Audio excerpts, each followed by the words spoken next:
And I think he said, I am God indeed. That's right. And God is real. So then you and God is real. Well, that's amazing at the age of 6.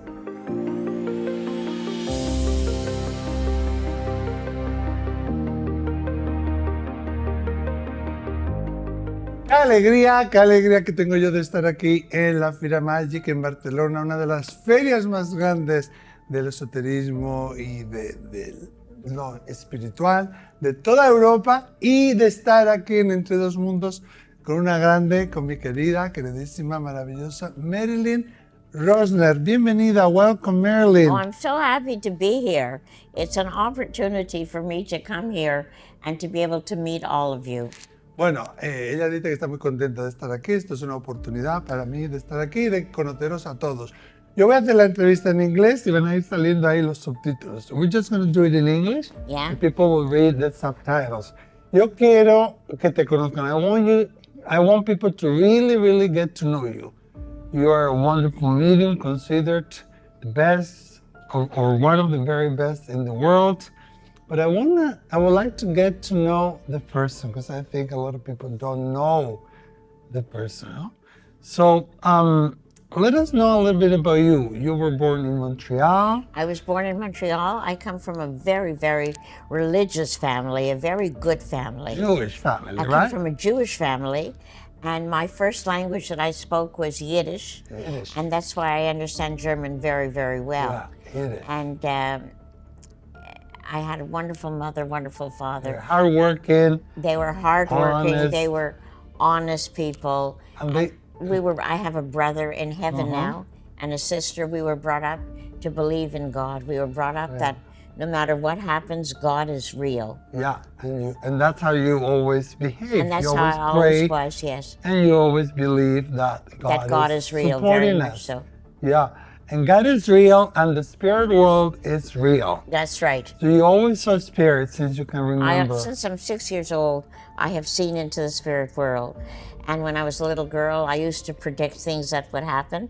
And my family always believed everything that I said. Yeah, and you will see the relatives. I would who see the passed relatives away who died, of in course. the Holocaust. Yes, that's right. Because your family came from Poland, right? My family came from Poland. And they come from a very Orthodox family. And they were always Orthodox. Did your parents come from Poland? Yes. So My parents both came from Poland. And they had no family left. No. Wow, that must be hard, eh? Well, but they always believed in God. They always believed that they didn't have a family here, but that they had a family in the heaven world. I was brought up to believe that the heaven world is a real world. And how was it for them when you started seeing spirit? Oh, they were very excited. They wanted to know who I saw and what they said, of course. They didn't freak out? No, not at all. Wow, that's wonderful. They took me to the chief rabbi, and the rabbi spoke to me, and then the rabbi told my parents not to worry, that I had a special gift, and that I'm able to know things ahead of time. Yeah, they took you to the chief rabbi in New York. You went from Montreal to New York. That's right. Wow. And he said not to worry? No, he said not to worry, that I have a gift, and that they should listen to me. I can imagine, like Orthodox Jewish believers, all of a sudden, spoiling you, taking care of you, but also being concerned, They took very good care of me, yeah. But not only you saw spirit, at the age of 6, Jesus Christ appeared to you. That's right. At school. That's right, I saw Jesus. Wow. And what did he say? Did he give you a message? Yes, he did. He told me that I had a gift and that he would take care of me and that I must always believe in God. Wow. And I think he said, I am God indeed. That's right. And God is real. So then you and God is real. Well, that's amazing at the age of 6. And then you go to your parents and you tell them that I saw Jesus and God is real. And my parents took me to the chief rabbi. I remember we went by car, and my parents didn't have any money, but they raised money to have someone drive us. And then I saw the chief rabbi in New York. Wow. Yeah. But I was brought up to believe in God, and that I've never doubted a day in my life about God.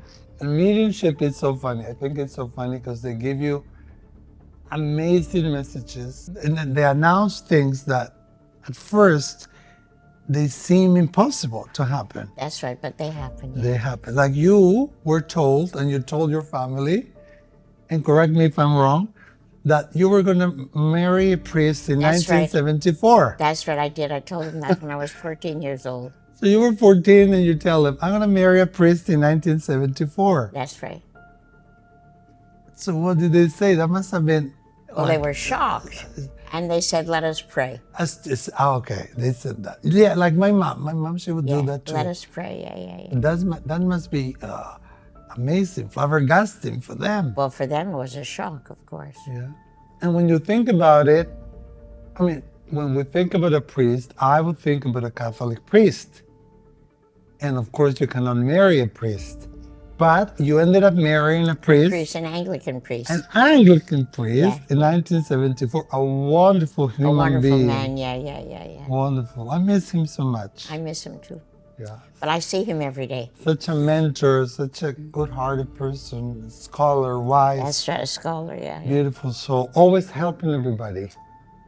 These two, estos dos, always helping everybody. Yes, try to. Yeah. And and I would like us to know and look at the story of you and Father John, because you got married, but he never proposed. No. What happened was we used to have a spirit circle Friday night. Mm-hmm. And at the end of one circle, he said, look, and he took a paper out of his pocket and it was a wedding proposal, a marriage proposal. And he said, look, and I was shocked. So he received a message. He received the message, yeah. That he wanted to marry you. And then you showed up at his office with a bunch of wedding invitations. That's right. And you just got married. How many people attended your wedding? Hundreds and hundreds came. Wow. We got married at a very large church. Anglican church. Anglican church. But you had representatives of all walks Jewish, of life. Hindu, Buddhist, from every religion. Yeah, and that's your life, really. And that is my life. You always had all kinds of people, all walks of life, from all over the world, join you, be with you, live with you. And we're all the same. It's the same God. We're all the same, yeah. Yeah. That's amazing, no? And it's funny because when you look at her wedding pictures, you see Father John, your husband, and you, but in the middle is somebody very important for you. Yeah, Swami Vishnudevananda. And I've known him all my life since I was a child. So that's your second love story, no? That's right. Vishnudevananda. Swami Vishnudevananda. So he was, he's from the Shivananda organization. That's right. No? And he's a devotee of Shivananda. That's right. Yeah. And how did you come to meet him? Oh, well, I was very young and my family took me to a yoga center. Because I was always talking about these things they didn't understand. So they took me to the yoga center. Yeah, because when Spirit came to you and when you were very little, 6 years of age. 6 years old. They told you never to eat animals. That's you right. became vegetarian. No, and nowadays it's very easy to be a vegetarian, but back then it wasn't so common. But I had wonderful parents. Yeah. They were believers. And at the yoga camp, that's where you met him. Yeah. Vishnudevananda. Swami Vishnudevananda, yeah. And he gave you a name, Lalita. Lalita. That's cute. And what was it like? How was he like? Oh, Swamiji was full of life and he wanted everybody to know about yoga and very excitable and very much wanting to save the world. Yeah, and he did in a way, eh? And he did. He brought yoga to the West. Yeah, he brought yoga to the West. I mean, I think this is something very few people know. That's right, he brought yoga. And you helped him out with opening all the ashrams. I did, yeah. And you started a kids camp. A children's camp in 1972. Yoga camp for children. For the children, yeah. Wow. So you're a pioneer. Yeah. Everything is God. And of course. And Vishnudevananda, he had a little plane. Yes. Like propeller. Yeah. He would fly like over the Berlin Wall. He would fly over wherever there was fighting to try to stop the wars. Did you ever fly with him Yes, in I the did. little Yes, plane? I did. You got on the plane? Yeah, of course. Wow. Those And propeller I had a planes. mala. He gave me Yeah, this. that's from him. Wow. It's from film machine. Wow. So he took you all over the place. All over the world. Yeah. And he gave you a blessing about your marriage also. Yes, he did. He came to my wedding. Yeah. And he said, what did he say? You must love Father John? Yeah. He said, God is first, I am second, and Father John is third. And he's such an amazing person, Father John, Oh, that he always respected and honored that. always, always, always. And he always understood that your mission was to travel the world. He Yes. did also. He did also. He did also. Yeah, yeah. We were both university teachers, Mm-hmm. and we both loved God. And Yeah. And you met Father John on a bus on a bus. to a mediumship camp Yes, in Indiana. in Indiana. And he thought you were a little girl. He did. So what do you do in a mediumship camp? Well, you learn to communicate with the spirit world. You were a teacher or you were an attendee? A teacher. Wow. Such a young age. Yeah. And Marilyn back then, she would like give flowers to people and she was delivering messages. And he thought you were like a flower girl. Thought it was Flower Girl, yeah. It's still running, no? The camp. Oh, yeah, sure. Wow. That's beautiful. And you traveled the world with Father John. He used to preach all over the world. I did. And you went with him and you I went preached. with Father You John. got invited to all over the place. All over the world, yeah. And you were also in the former Soviet Union. Yes, I was in the former Soviet Union. You started a project over there. I did. How was that?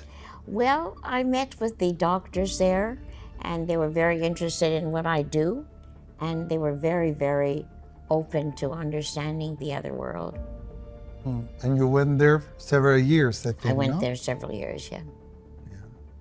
And was it before or after you met Mother Teresa? No, it was after I met Mother Teresa. You were also in India, in Calcutta, with Mother With Teresa. Mother Teresa, yes. I worked with her. That was very special. And at one point, it must be very special, very touching. But at one point, she asked you to go off into the world, Yes, didn't she she? She said, you've done your work here, now you go to the world.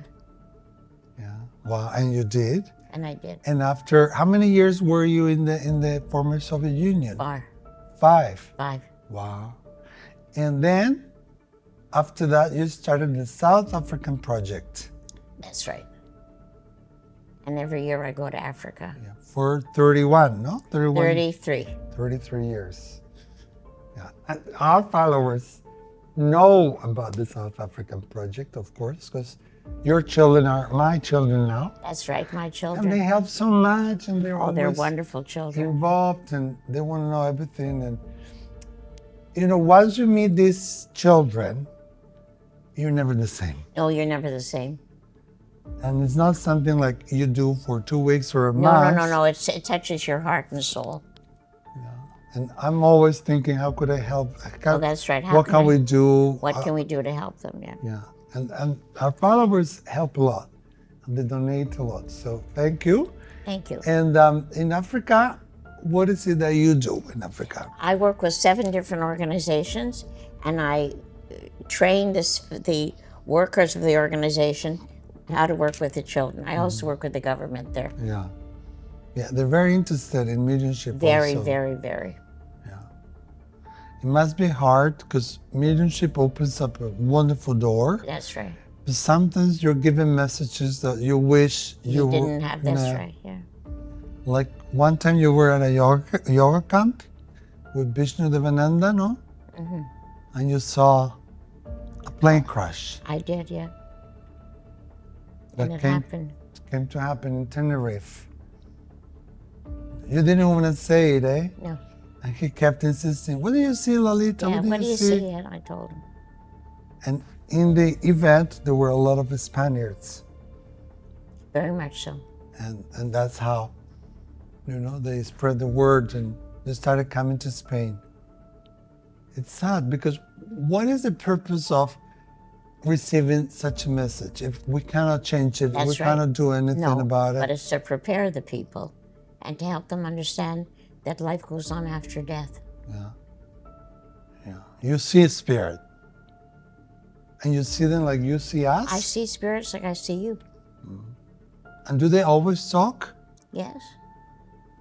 They always talk. And how do you do it? How do you communicate? I hear them and I see them. And I talk to them and I feel them.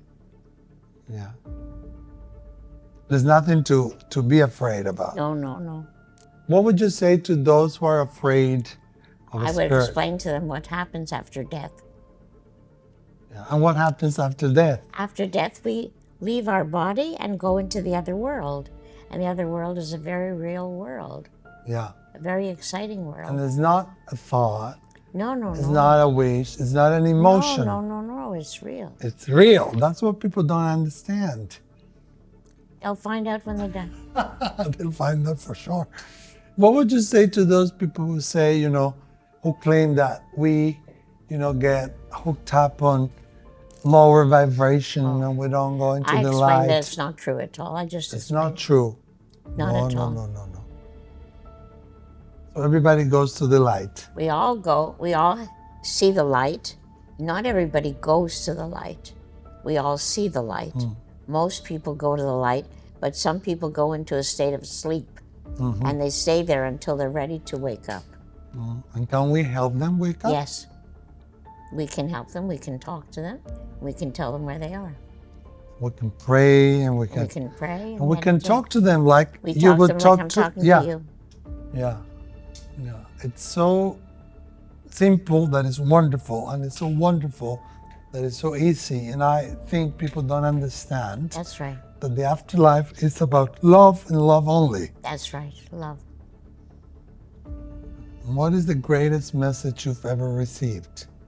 That life goes on after death. We don't die. And when you know, you know. When you know, then you know. Yeah, and everything changes. Your life changes. Absolutely. How you go about your life changes. I mean, you miss your loved ones. No, but you still know. You can communicate with them. You can see them. Yeah.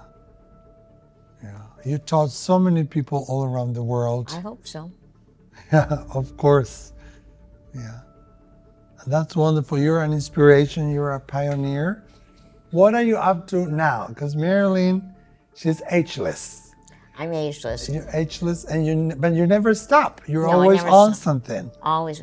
Well, what I am doing is traveling all over the world and training people to develop their abilities. Yeah. And this is very interesting. Does everybody have the gift, and can everybody develop Everyone their can gifts? develop the ability. Not everyone has the gift, but everyone can develop the ability. And what is the difference? Well, the gift is you're born with it, and to develop, you're trained to to do But it. we can get to the same Oh, yeah, for sure. development. I tell people that it's like learning how to sing or learning That's how to right. play the piano. Some people are Mozarts, And born some with people- it. Yeah. And Nelson Mandela, eh? Oh, yes.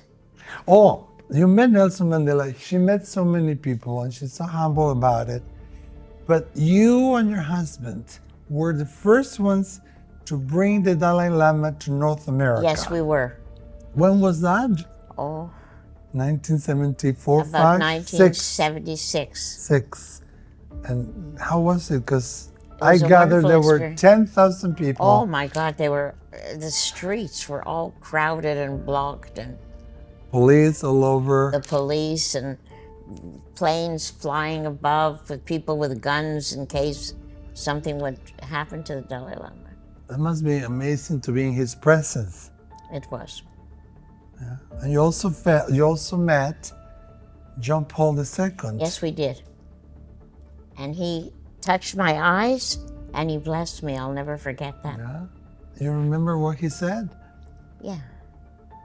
He said that God is real and that God is blessing me. Oh, such amazing. You met so many people. And they all touch you in a different way. In different ways, yeah. I know the answer, but I have to ask you this. Do you ever feel like you did not want to do this anymore? No, never. I love it. I know. And when there's an issue, when something seems impossible, she says, okay, I'm going to ask Spirit. That's right. We're going to pray. And then doors open up. That's right. And people need to understand that we have a lot of abilities. We have a lot of ability No, and a lot of help. And that's it. We're supported. We have a lot of We're help. never alone. Never. Nobody's born alone. No. Yeah, a lot of people suffered during the pandemic because they thought their relatives were dying alone by themselves. No. They don't.